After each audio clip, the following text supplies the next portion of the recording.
የመንግስት ኃላፊነት ትልቅ ነው እዚህ ጋር የክልሉ መንግስትም የፌዴራል መንግስትም ማለት ነው።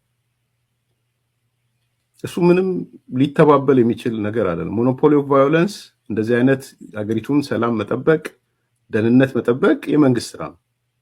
ሌላው እንደ መንግስት ኃይል የመጠቀም ብቸኛ አቅማችሁን አልተጠቀማችሁም። መንግስት ኃላፊነት አለበት። መንግስት ከስርዓት አልበኞች ጋር አብሮ አይቆም። መንግስት ወደ ሰፊነት ምናምን የሚል ዜጋ እየሞተ ወደ ሰፊነት የለም። ዜጋ በነፃነት መንቀሳቀስ ሳይችል ወደ ሰፊነት የለም። እርምጃው ውሰዱ ማለት ኃይልን በብቸኝነት የመጠቀም መብቱ እናንተ ነው ማለት አምባገነኑ ነው ማለት አይደለም። እንደፈለጋችሁ ሄዳችሁ ንጹህንም እንትኑን ግደሉ ማለት አይደለም። ታጥቀው ንጹሃንን የሚገድሉ አሉ፣ እነሱን አስታግሱ ማለት ነው። መሳሪያ መንግስት የሚል ነገር ደግሞ እንደ ቲፒኤልኤፍ የሚያላዝን የለም።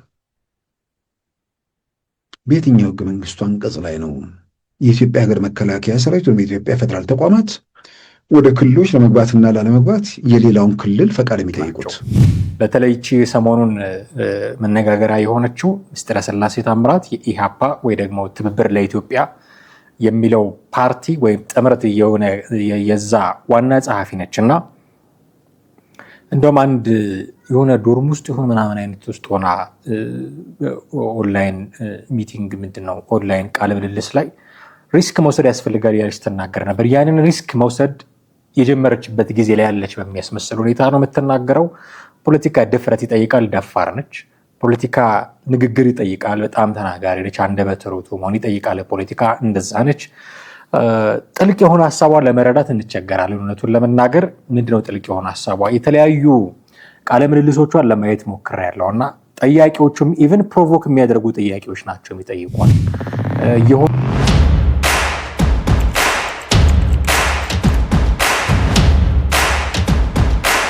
ሰላም እንዴት አላችሁ? ውድ ቤተሰቦቻችን ዘኢትዮጵያ ቻናላችንን እየተከታተላችሁ ትገኛላችሁ። ወቅታዊ ፕሮግራማችን ላይ እንገኛለን። አማሃ ደገፋ ነኝ። እስከ ፕሮግራማችን ፍጻሜ ድረስ አብራችሁን ትቆዩ ዘንድ የአክብሮት ግብዣችን ነው። ዛሬ ወደ ይሁዲ ያልን የተለያዩ ጉዳዮችን እናነሳለን። ወደ ትግራይ ክልል መከላከያ እንዲገባ አንፈቅድም ያሉትን የአቶ አማኑኤል አሰፋን ንግግር ወቅታዊ ሁኔታዎችን መሰረት አድርገን እናነሳ እንሞክራለን። ከፋኖ ጋር ሊፈጥሩት የፈጠሩትን ቅንጅትም አያይዘን በዛው እናነሳለን። የምርጫ ክርክሮቻችን ላይ የተስተዋሉ አንዳንድ ጉዳዮችን ከአርሲው ጥቃትና ማነው ኃላፊነት መውሰድ ያለበት ከሚለው ጋር አሰናስለን ለማንሳት እንሞክራለን። እነዚህን ጉዳዮች ነው ዛሬ ወደ እናንተ የምናሻግረው። እነዚህን ጉዳዮች ስናሻገር መነሻ የሚሆኑን የተለያዩ ቪዲዮዎችን ይዘናል። እነሱን እየጋበዝናችሁ የእኛን ምልከታ እያጋራናችሁ ነው ቆይታ የምናደርገው። እስከ ፕሮግራማችን ፍጻሜ ድረስ አብራችሁን ቆዩ። አማሃ ደገፋ ነኝ። ከኛ ጋር ሆኑ።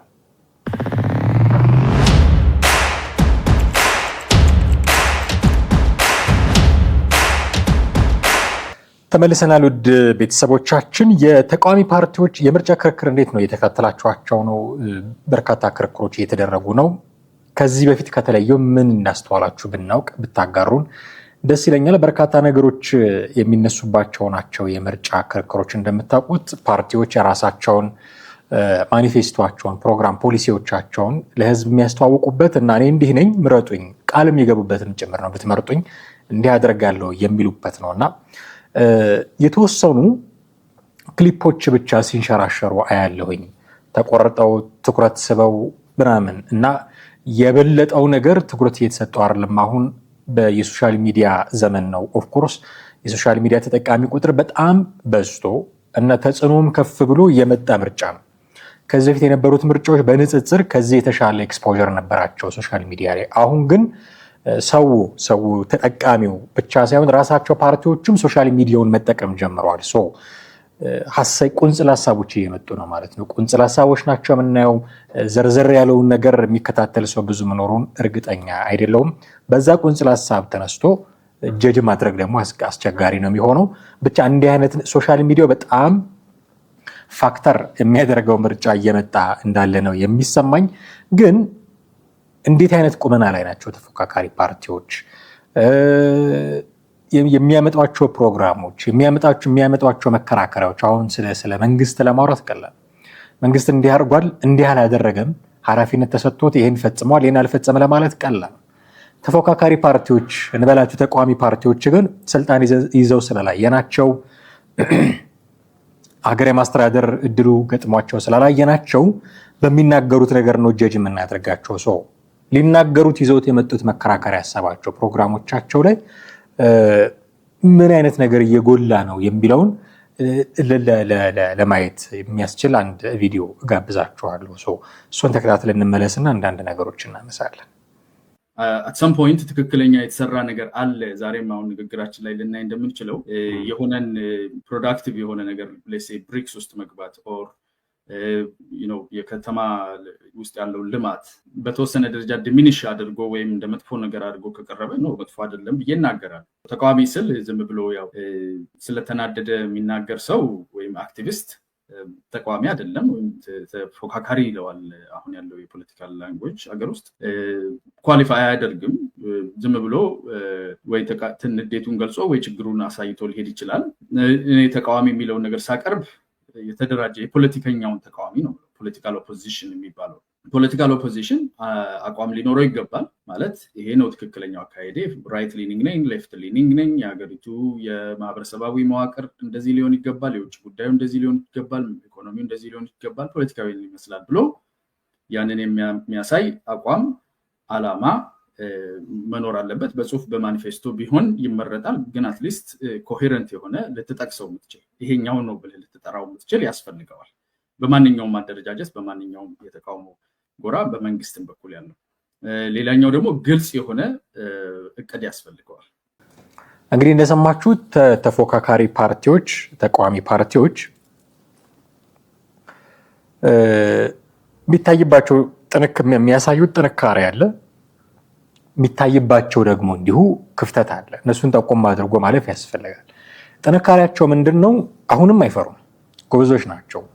በተለይ እቺ ሰሞኑን መነጋገሪያ የሆነችው ምስጢረ ስላሴ ታምራት የኢሃፓ ወይ ደግሞ ትብብር ለኢትዮጵያ የሚለው ፓርቲ ወይም ጥምረት የዛ ዋና ጸሐፊ ነች እና እንደውም አንድ የሆነ ዶርም ውስጥ ይሁን ምናምን አይነት ውስጥ ሆና ኦንላይን ሚቲንግ ምንድነው ኦንላይን ቃለ ምልልስ ላይ ሪስክ መውሰድ ያስፈልጋል ያለች ትናገር ነበር። ያንን ሪስክ መውሰድ የጀመረችበት ጊዜ ላይ ያለች በሚያስመስል ሁኔታ ነው የምትናገረው።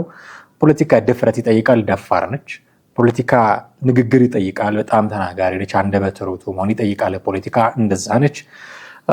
ጥልቅ የሆነ ሀሳቧን ለመረዳት እንቸገራለን። እውነቱን ለመናገር ምንድነው ጥልቅ የሆነ ሀሳቧ? የተለያዩ ቃለ ምልልሶቿን ለማየት ሞክሬያለሁ እና ጠያቂዎቹም ኢቭን ፕሮቮክ የሚያደርጉ ጥያቄዎች ናቸው የሚጠይቋት።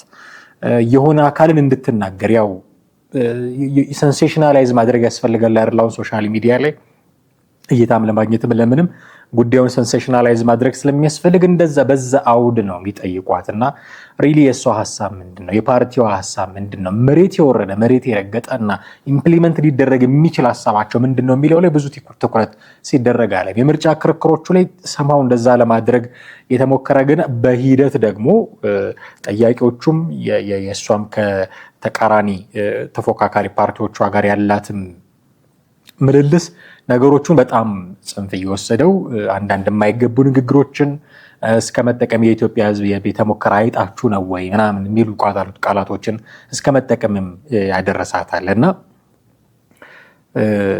ብቻ ድፍረቱን እናደንቃለን። አለ ድፍረት ተፎካካሪ ፓርቲዎቹ ጋር እነ ግርማ ሰይፉን ስታዩ ነበረ። ሌሎችም የኢዜማም ነፃነትና እኩልነት ፓርቲ የኢሃፓም ሰዎች እንዲሁ የኢሶዴፓም ሰዎች ድፍረታቸው ሁሌ እንዳለ ነው ይታወቃል። ፖለቲካ ላይ ድፍረት ይፈልጋል፣ አለ ድፍረታቸው። ሀሳቦች አሏቸው፣ መንገር የሚፈልጉት ሀሳብ አለ፣ ማስተላለፍ የሚፈልጉት ሀሳብ አለ። ግን አንፎርቹኔትሊ ሰው የሚገዛው ደግሞ እሱን አይደለም።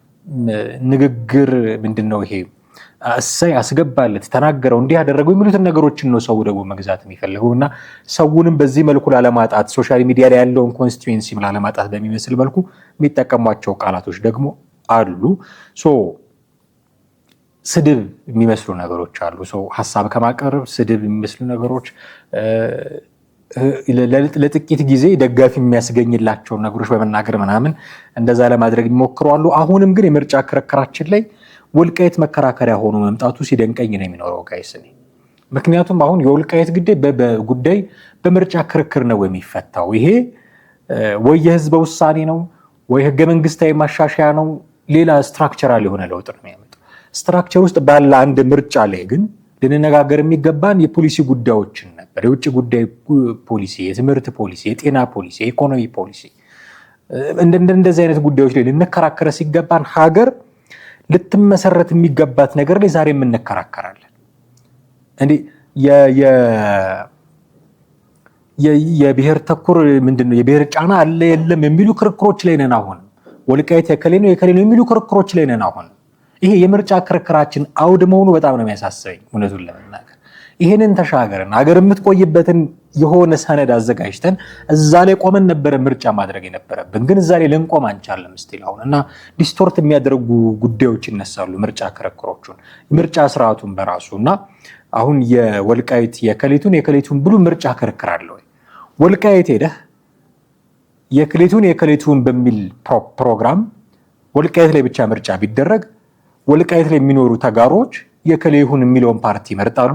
ወልቃይት ላይ የሚኖሩ አማሮች የከሌሁን። ስለዚህ የምታደርገው ምርጫ ሳይሆን ህዝብ ቆጠራ ነው የምታደርገው። አማሮች ከበዙ የወልቃይት አማራ ነው የሚለው ፓርቲ ያሸንፋል። ተጋሮች ከበዙ ወልቃይት የትግራይ ነው የሚለው ፓርቲ ያሸንፋል። ይሄ የድምፅ ቆጠራ አይደለም፣ የምርጫ ውድድር አይደለም፣ ህዝብ ቆጠራ ነው የምታደርገው ማለት ነው። ወልቃይት የከሌ ይሁን የሚለው ፕሮግራም አይደለም። ወልቃይት የከሌ ይሁን የሚል መፈክር የምርጫ መከራከሪያ አይደለም። የምርጫ ክርክሮቻችን ላይ ግን አንፎርቹኔትሊ እንደዛ ነው እና ምንድነው ይሄ ብሔራዊ ምክክር የሚባል ነገር መጥቶ ሁላችንም ቁጭ ብለን ተነጋግረን አከላለላችን የፌዴራል ስርዓታችን እንዲሁም ብለን ተነጋግረን በመሰረትናት ሀገር ላይ ነበረ ምርጫ የምናደርገው። አንድ ፕሮግራም ላይ ተሳትፌ ነበር። የሀገራዊ ምክክር ኮሚሽኑ ያዘጋጀው አዳማ ያዘጋጀው አንድ ፕሮግራም ነበረ። ለጋዜጠኞች የተሰጠ መግለጫ ነገር ነው። እዛ ላይ ተሳትፌ ነበር እና አንድ ጠያቂ ሲጠይቅ በጣም የገረመኝ ጥያቄ መርጠን ነው የምንመካከረው ወይስ ተመካክረን ነው የምንመርጠው የሚል። አየህ ምክክሩ ከቀደመ እና ከተስማሙ ሲመካከሩ ኤሊትስ የሚባሉት ፖለቲሽያንስ ጥሩ መደላድል ላይ ነው ምርጫው የሚደረገው ማለት ነው። ኦኬ ከመረጥክ በኋላ የምትከራከር ግን ከሆነ ምክክሩ ላይ ሊነሱ የሚገባቸውን ጉዳዮች አሁን እዚህ አምጥተህ የምርጫ መከራከሪያ ነው የምታደርጋቸው። ምክክሩ ላይ እኮ ተይዟል። ምናልባት የህገ መንግስት ጉዳይ ተይዟል፣ የባንዲራ ጉዳይ ተይዟል፣ የወልቃይት ጉዳይ ተይዟል፣ በበርካታ ነገር ተይዞ ሊሆን ይችላል። እዛ ልንመካከርበት ያስቀምጥነው ጉዳይ ላይ እዚህ መተን ምርጫ ያደረገን ነው እየተከራከርንባቸው ነው። ሶ መርጠን ነው የምንከራከረው ወይስ ተመካክረን ነው የምንመርጠው የሚለው በጣም ወሳኝ ጥያቄ ነው። የኮሚሽኑ ሰዎች ኮሚሽነሮቹ እየመረጥን እንመካከራለን፣ እየተመካከርን እንመርጣለን የሚል ነበረ። ሁለቱንም እኩል ማስኬድ የሚቻልበት ሁኔታ ያለ አለመሰለኝም። ተመካክረን ብንመርጥ እንዴት የተሻለ ነበረ። ግን ምርጫ መምጣት አለበት አሁን መደረግ አለበት ካልን ግን ለምክክሩ የሚቆዩ ጉዳዮችን አቆይተን ፖሊሲዎቻችን ላይ ብንመካከር የተሻለ ይመስለኛል። ለብርን የምርጫ ክርክር ላይ ያሉ ጉዳዮችን ማንሳት የፈለግኩት መንግስት ኃላፊነት አለበት የሚባሉ ጥያቄዎች ሲነሱ እሱን የመለሱበት መንገድ ትንሽ መፈተሽ ያለበት ነው። የብልጽግና ተከራካሪዎች እሱን የመለሱበት መንገድ መፈተሽ ያለበት ነው። ይህንን ከአርሲ ጉዳይ ጋር እኔ ማያያዝ እፈልጋለሁ። የአርሲውን ጉዳይ ማን ኃላፊነት የሚወስደው? ኦኬ ያጠፉ ጥፋተኞች አሉ። ትናንትና የኢትዮጵያ ሰብአዊ መብቶች ኮሚሽን ኦነግ ሸኔ የሚባለው ወይም የኦሮሞ ነጻነት ሰራዊት ነው እነዚህን ሰዎች የገደለው ጥቃት ያደረሰው የሚል መግለጫ ወጥቷል። የራሱን ጥናት እንዳደረገ ኤክስፔክት በማድረግ እንደ ተጠያቂ ተቋም መረጃውን መውሰድና ኦኬ እነሱ ናቸው ያጠፉት እነሱ ናቸው የገደሉት የሚለው እንኳን ተይዞ እነዚህ ሰዎች ጥቃት እንዳያደርሱ የማድረግ ኃላፊነቱ ግን የማን ነበር የሚል አሁን ጥያቄ ማንሳት አለብን። ምክንያቱም ይሄ ጉዳይ ተደጋገመ የሆነ ወቅት እየጠበቀ የሆነ ነገር እየተደጋገመ እየመጣ ነው አርሲ። ስለዚህ በሆነ ጊዜ በሆነ ወቅት እየመጡ መግደል 27 ሰው 31 ሰው 5 ሰው 6 ሰው የሟቾች ቁጥር መቁጠር ብቻ ሆነ። የሆነ ቦታ ላይ ሊቆም ካስፈለገው ማን ነው የሚያስቆመው? ኦኬ እነዚህ ሰዎች ንጹሃን ዜጎች ናቸው። እነዚህ ሰዎች ምንም አይነት የተለየ ዓላማ ያላቸው ሰዎች አይደሉም። ግን ለምንድን ነው የሚሞቱት? ለምንድን ነው የሆነ አካል ፖለቲካ ማስፈጸሚያ የሚሆኑት? ለምንድን ነው የሆነ አካል ጥቅም ማስፈጸሚያ የሚሆኑት? ማን ነው ይሄንን ጉዳይ ሊያስቆም የሚገባው የሚለው ነገር ልንነጋገርበት የሚገባ ነው። መንግስት ነው ይሄንን ኃላፊነት የሚወስደው። ዜጎችን የመጠበቅ ኃላፊነት የመንግስት ነው። ንጹሃንን የመጠበቅ ኃላፊነት የመንግስት ነው። ሌሎችም ሰዎች የሚሉትን ልጋብዛችሁ ይችላሉ። ለምሳሌ ኤርሚያስ ለገሰ ይሄንን በደንብ አድምቶ ሲናገር እስኪ ተከታትለውን እንመለስ። የመንግስት ኃላፊነት ትልቅ ነው። እዚህ የክልሉ መንግስትም የፌዴራል መንግስትም ማለት ነው። እሱ ምንም ሊተባበል የሚችል ነገር አይደለም። ሞኖፖሊ ኦፍ ቫዮለንስ እንደዚህ አይነት ሀገሪቱን ሰላም መጠበቅ፣ ደህንነት መጠበቅ የመንግስት ስራ ነው። ይሄ በደንብ መሰመር አለበት። የመንግስት ስራ መሆኑ በደንብ የመንግስት ኃላፊነት ነው።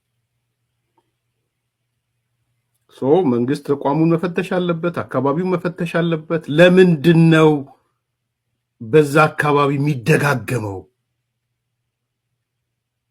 የሚለውንም መፈተሽ አለበት። ለምንድን ነው አርሲ ላይ ጥቅምት ላይ ተፈጽሞ ነበር፣ የዛሬ 2 ዓመት ተፈጽሞ ነበር፣ አሁን ተመልሶ መጣ።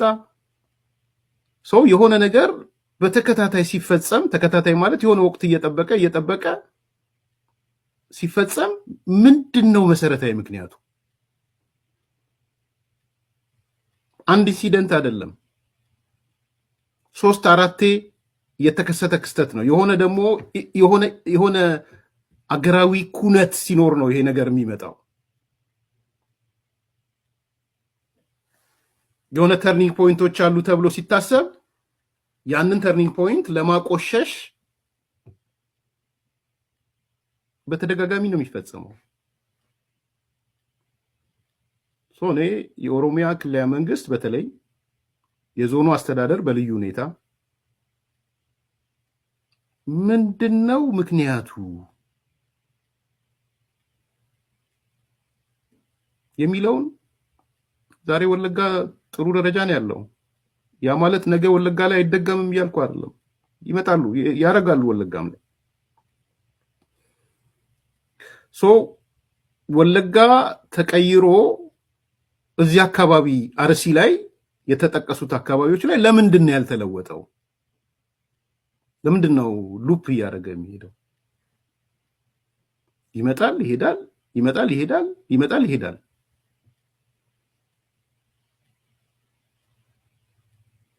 ይሄ ሲሪየስሊ መዳሰስ አለበት ብዬ ነው ማምነው።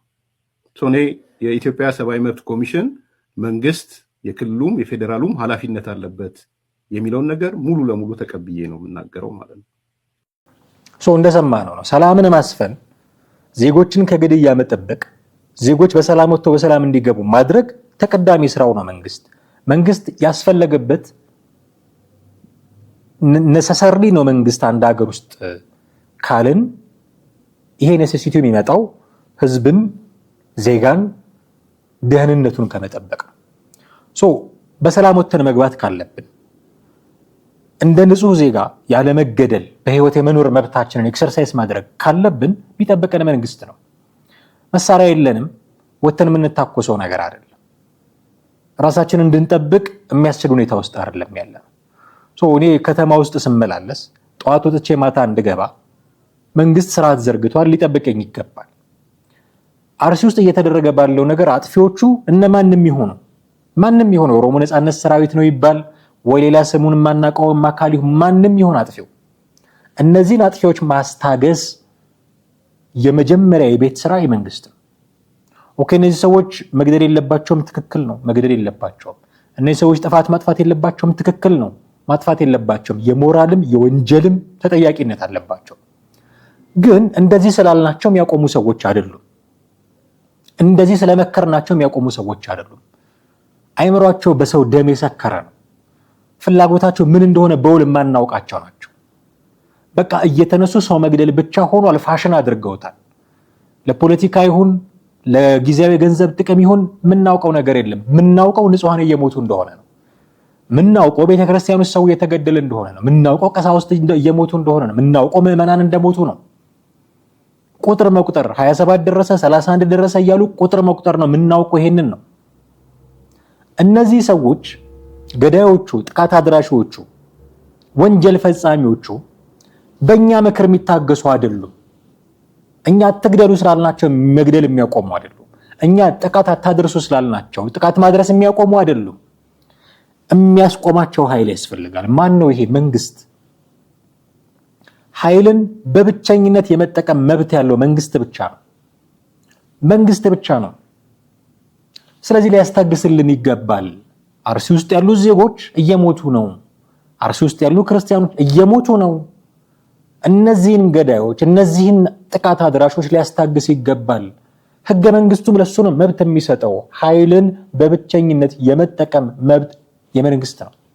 ምናልባት ተዋረዶች ልናስቀምጥ እንችላለን። በክልል ደረጃ፣ በፌዴራል ደረጃ ክልሉ አቃተኝ ሲል ፌዴራል ሊገባ ይችላል። እንደዚህ ክልልም በሉት ፌዴራል ግን መንግስት ነው። ስለዚህ አርሲ ላይ ያሉ ዜጎችን እንዳይሞቱ መጠበቅ ተቀዳሚ የቤት ስራው ነው፣ ኃላፊነቱ ነው። ይህን ማድረግ ያለበት መንግስት ነው።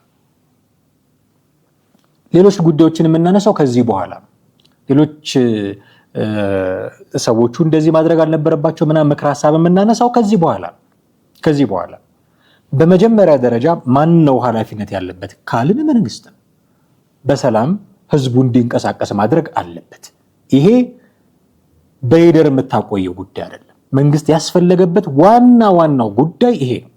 ዜጎችን ደህንነታቸውን መጠበቅ። ኦኬ፣ ምርጫ ክርክር ላይ ተነሳ። ይሄን ኃይልን የመጠቀም በብቸኝነት የመጠቀም መብታችሁን ኤክሰርሳይዝ አላደረጋችሁም የሚል ጥያቄ የቀረበላችሁ የብልጽግና ሰዎች፣ የብልጽግናን ወክላ የተከራከረችው ሴት ይሄንን ነበር የመለሰችው። እንስማው። ሌላው እንደ መንግስት ኃይል የመጠቀም ብቸኛ አቅማችሁን አልተጠቀማችሁም። መንግስት ኃላፊነት አለበት። መንግስት ከስርዓት አልበኞች ጋር አብሮ አይቆምም። መንግስት ህገ መንግስት የሚባል ሀገራዊ የህግ ማዕቀፍ አለው። ይሄንን አሁንም አጠናክሮ ይቀጥላል። በአንድ ቀን ህገ መንግስትን ንዶ የህዝብን ይሄ የተራራቀ ፍላጎትና ሐሳብ ዘመናት የቆየ ቁርሾን በአንድ ጠረጴዛ ላይ እዚህ በአንድ በኩል ሆደ ሰፊነት፣ በሌላ በኩል ስርዓት አልበኝነትን አሰባስቦ ማዕከል ላይ ቆሞ የሁሉም ፍላጎት እንዲካተት አካታች መርሆችን ቀርጾ ፖሊሲ አስቀምጦ ተቋማትን ገለልተኛ አድርጎ በእጁ መያዝ ያለባቸውን ተቋማት ደግሞ ሪፎርም አድርጎ አካታች ሆኖ በይቅርታ እየቀጠለ ያለው ለዚህ ነው። እዚህ ጋር ትልቁ ጥያቄ አሁንም ያልተመለሰው ለኢትዮጵያ ህዝብ ያልተመለሰለት ከተፎካካሪዎቻችን መቼ ነው እዚህ ላይ አብራችሁ እዚህ ላይ ድርሻችሁ የምትወጡት? መቼ ነው ድርሻችሁ የምትወጡት? መቼ ነው ይሄ ነው ሐሳባችን ብላችሁ በአቋም ጸንታችሁ እዚህ ጋር ለህዝቡ ሐሳብ የምታመጡት ነው? መሄድ አንችልም ከጫፍ ጫፍ ሄደን እኮ ሰራን።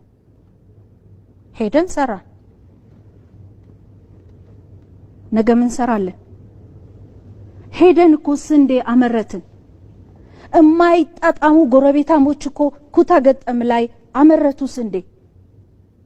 ነገ ምን ሰራለን? ብልጽግና ከህዝብ የሚፈልገው አብሮነትን አግኝቷል። ስለዚህ አብሮ እየሰራ ነው። በአንድ ሰማይ ያልተፈጠረ ችግር፣ በአንድ ሌሊትና ቀን ያልተፈጠረ ችግር የዘመናትን ክምችት በአንድ እጁ እየገፋ በአንድ እጁ ግን ማምረት አለብኝ የሚል ጽኑ አቋም ነው። እንግዲህ ለዚህ የተሰጠው መልስ ሰማችሁ። ሆደ ሰፊነት ምናምን የሚል ዜጋ እየሞተ ሆደ ሰፊነት የለም። ዜጋ በነፃነት መንቀሳቀስ ሳይችል ሆደ ሰፊነት የለም። እርምጃ ውሰዱ ማለት ኃይልን በብቸኝነት የመጠቀም መብቱ እናንተ ነው ማለት አምባገነን ሁኑ ማለት አይደለም። እንደፈለጋችሁ ሄዳችሁ ንጹህንም እንትኑን ግደሉ ማለት አይደለም። ታጥቀው ንጹሃንን የሚገድሉ አሉ፣ እነሱን አስታግሱ ማለት ነው። መሳሪያ መታጠቅ ሳይገባቸው በህገወጥ መንገድ የታጠቁ ዜጎችን የሚገድሉ አካላት አሉ፣ እነሱን አስታግሱ ነው። ለዚህ ነው ኃይልን በብቸኝነት የመጠቀም መብት ህገ መንግስቱ የሰጣችሁ። ሆደ ሰፊነን ሊባል አይችልም። 31 27 እያልን ሟቾች እየቆጠርን ሆደ ሰፊነን ልንል አንችልም። ኦኬ፣ ለነዛ ለገዳዮቹ ሆደ ሰፊ ከተኮነ ለሟቾቹ ምንድነው የሚኮነው? ምን አይነት ቋንቋ ነው ሆደ ሰፊነት? ኦኬ፣ ሄደናል፣ ዳር ድረስ ሄደናል። ስንዴ መትከል ሰው ከመሞት ያድናል ወይ? እናንተ ምን አደረጋችሁ የሚል ኳሱን ወደ እነሱ የመወርወር ተቃዋሚዎቹ ሊያደርጉ የሚችሉት ለእናንተ መንገር ነው። ኃይልን የመጠቀም ብቸኛ መብት ያላችሁ እናንተ ናችሁ። አስታግሱ ብለዋል፣ አስታግሱ። እነሱ ሰላም ሊያሰፍኑ አይችሉም። ምክር ሊሰጡ ይችላሉ። ቅድም እንዳልኩት ነው፣ በምክር የሚመለሱ ግን አይደለም ሰዎቹ። ምናልባት የራሳቸውን ጥረት ሊያደርጉ ይችላሉ፣ ሊያደራድሩ ምናምን። እነዛ ሰዎች እምቢ ካሉ ግን ኃይልን በብቸኝነት የመጠቀም ስልጣን የእናንተ ነው። ዜጎችን ጠብቁ። ይሄ ነበር እኮ ምን ጠብቀው።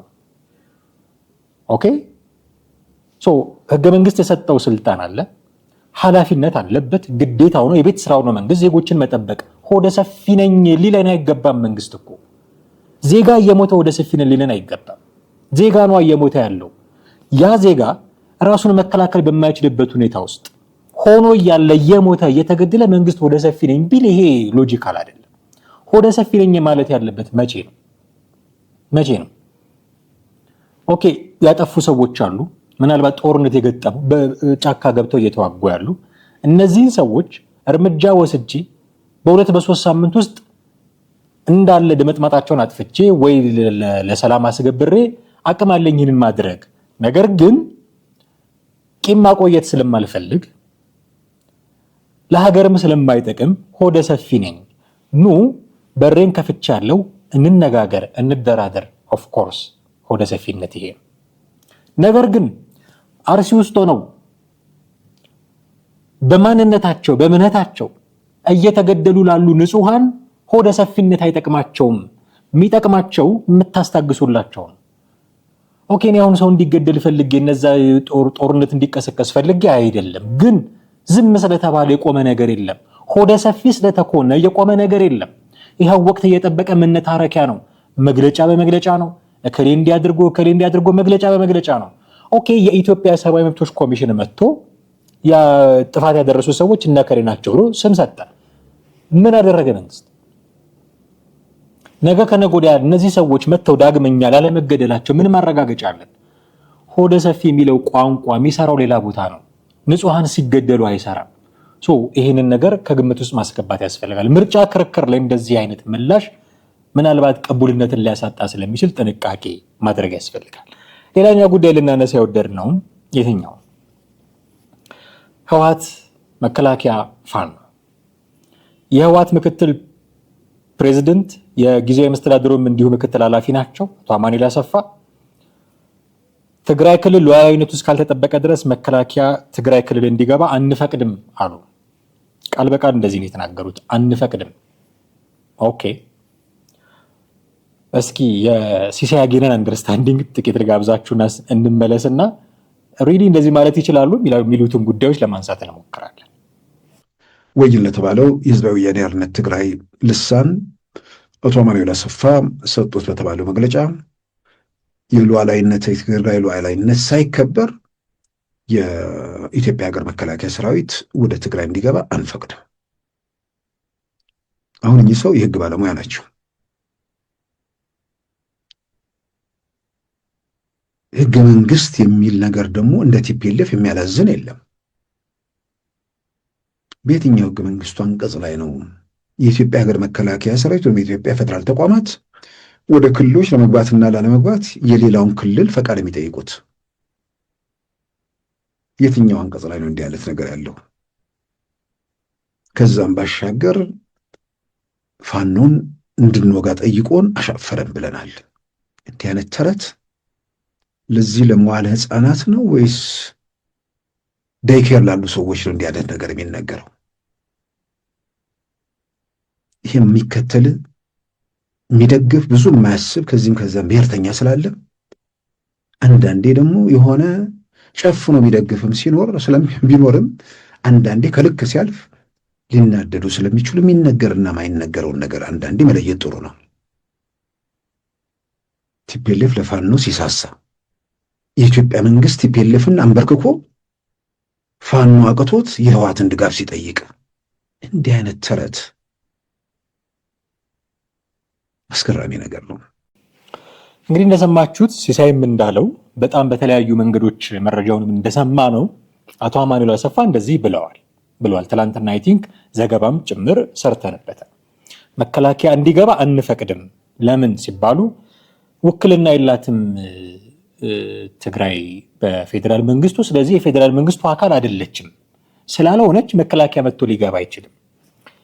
አንድ ነገር እናንሳ።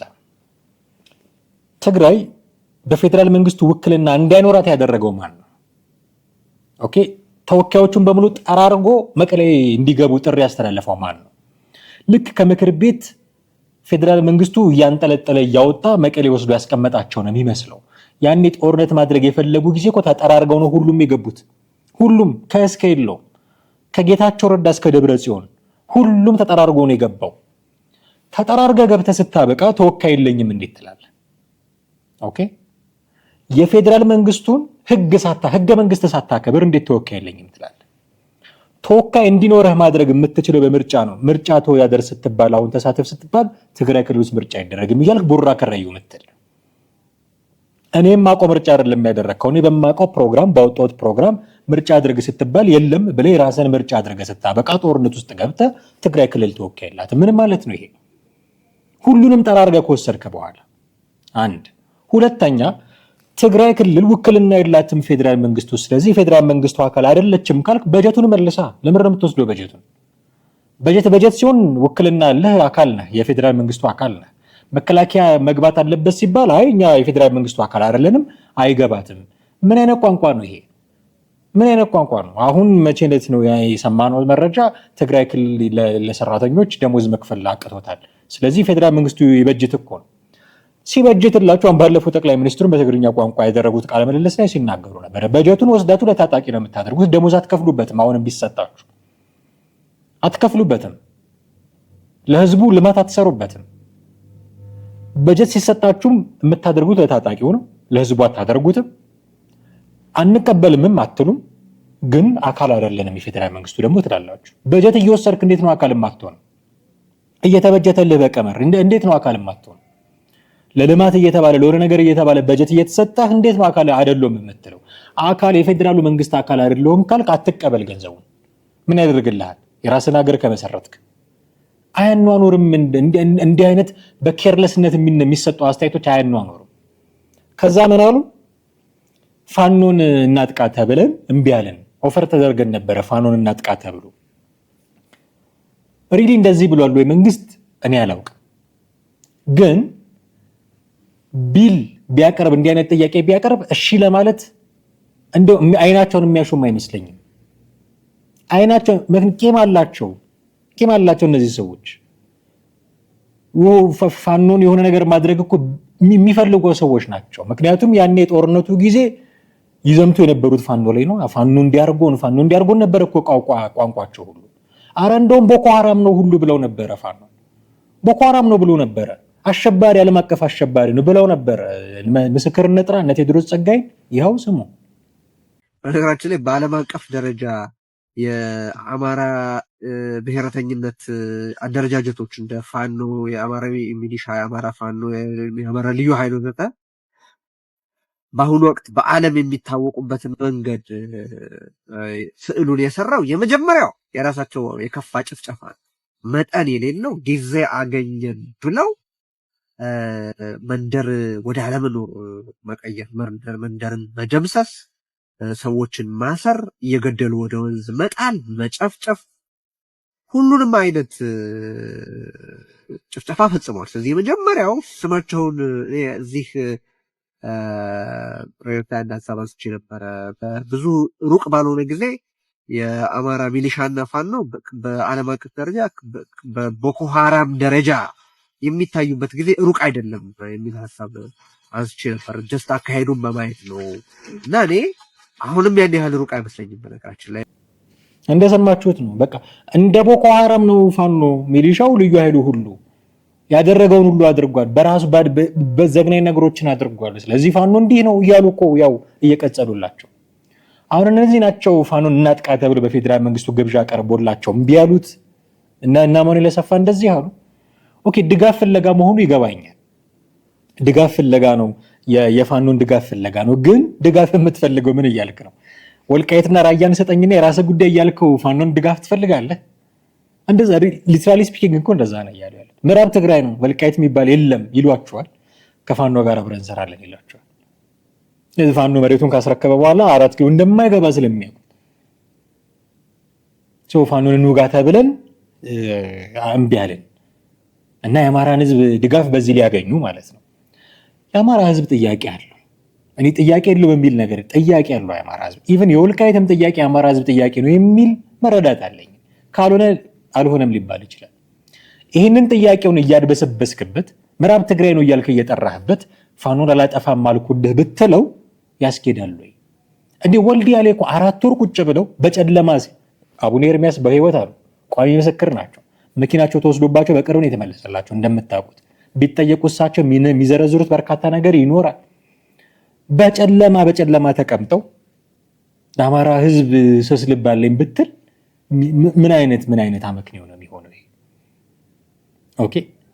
ስለዚህ መከላከያ ትግራይ ክልል አይገባም ማለት አትችልም። አንደኛ አገሩ ነው። በፈለገ ሰዓት መግባት በፈለገ ሰዓት መውጣት ይችላል። ሰው አንፈቅድም ማለት አትችልም። በግድም ሊገባ ይችላል። አይ እኛ አቅም አለን፣ እሱን የመከላከል አቅም አለን ካልን ሲገባ ምናየው ነው።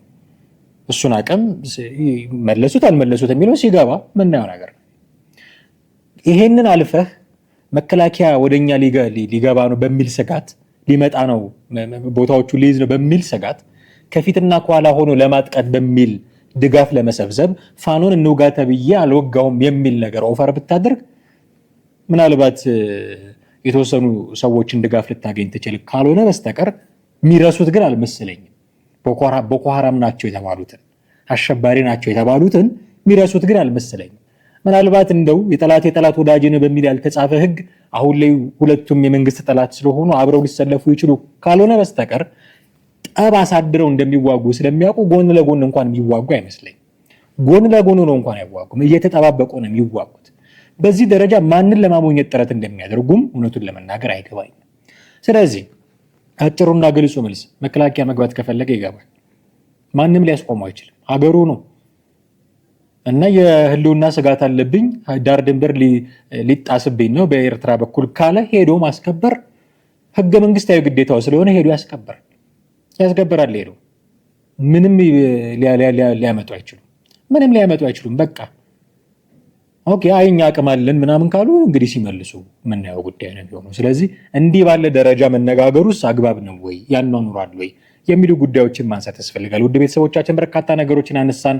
ስለ ምርጫ ክርክሮች አነሳን። አርሲ ላይ ስለተደረጉ ነገሮች አነሳን። የማን ኃላፊነት ነው? እንዲህ ነው ወይ ብልጽግናስ መልስ መመለስ ያለበት? መከላከያ ትግራይ ክልል ይገባል አይገባም? ፋኖና ቲፒኤልኤፍ በርካታ ነገሮችን አነሳን። እናንተ ሀሳባችሁ ምንድን ነው? ብናውቅ ብታጋሩ ደስ ይለናል። በተለመደው መንገድ አድርሱን። ለሚቀጥሉት ፕሮግራሞቻችን ግብአት ይሆናል። እሱን ማድረጋችሁን አትንሱ። የዛሬ ፕሮግራማችንን እዚህ ላይ እናበቃለን። ቻናላችንን ሰብስክራይብ ማድረግ፣ የደወል ምልክቱን መጫን፣ ቪዲዮቻችንን ሼር፣ ላይክ ማድረግ፣ አስተያየቶቻችሁን መስጠት እንዳታቆሙ እንዲሁ በአክብሮት ነው የምንጠይቃችሁ። አማሃ ደገፋ ነበርኩኝ። ጤና ይስጥልን።